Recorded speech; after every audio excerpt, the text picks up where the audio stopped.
নমস্কার বন্ধুরা, রাজ্যের ডিএ ললিপপ জানুয়ারি মাসের ব্যাখ্যা দিয়ে বোঝালেন শুভেন্দু অধিকারী। একদমই ঠিক শুনেছেন বন্ধুরা, সম্পূর্ণ বিষয়টি আলোচনা করব এই ভিডিওর মাধ্যমে, তাই ভিডিওটি স্কিপ না করে শুরু থেকে শেষ পর্যন্ত অবশ্যই দেখবেন এবং চ্যানেলে নতুন হলে চ্যানেলটিকে সাবস্ক্রাইব করে বেল আইকনটি বাজিয়ে অল নোটিফিকেশন অন করে দেবেন। বন্ধুরা, রাজ্য সরকার ও কেন্দ্রীয় সরকারের কর্মচারীদের মধ্যে মহার্ঘ ভাতার ফারাক ছিল 40%। কেন্দ্রীয় সরকারের কর্মচারীরা বর্তমানে ডিএ পান 46% হারে। সেক্ষেত্রে রাজ্য সরকার 6% থেকে আরও 4% বাড়ানোয় বাংলার সরকারি কর্মচারীরা মহার্ঘ ভাতা পাবেন 10% হারে। আপনারা জানেন, মুখ্যমন্ত্রী মমতা বন্দ্যোপাধ্যায় বড়দিনের মুখে বড় ঘোষণা করেছেন।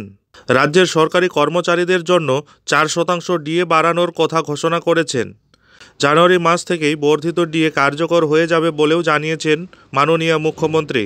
কিন্তু আন্দোলনরত সরকারি কর্মচারীরা শুরু থেকেই দাবি জানিয়ে আসছে কেন্দ্রীয় হারে তাদের মহার্ঘ ভাতা দিতে হবে। এতদিন রাজ্য সরকার ও কেন্দ্রীয় সরকারি কর্মচারীদের মধ্যে মহার্ঘ ভাতার ফারাক ছিল 40%।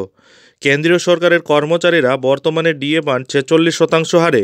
সেক্ষেত্রে রাজ্য সরকার 6% থেকে আরও 4% বাড়ানোয় বাংলার সরকারি কর্মচারীরা মহার্ঘ ভাতা পাবেন এবার থেকে 10% হারে। রাজ্য ও কেন্দ্রের মধ্যে ফারাক কমে যাওয়ার কথা 36%, কিন্তু বিরোধী দলনেতার বক্তব্য আখেরে ফারাকের গোটা বিষয়টা একই রকম থাকতে চলেছে।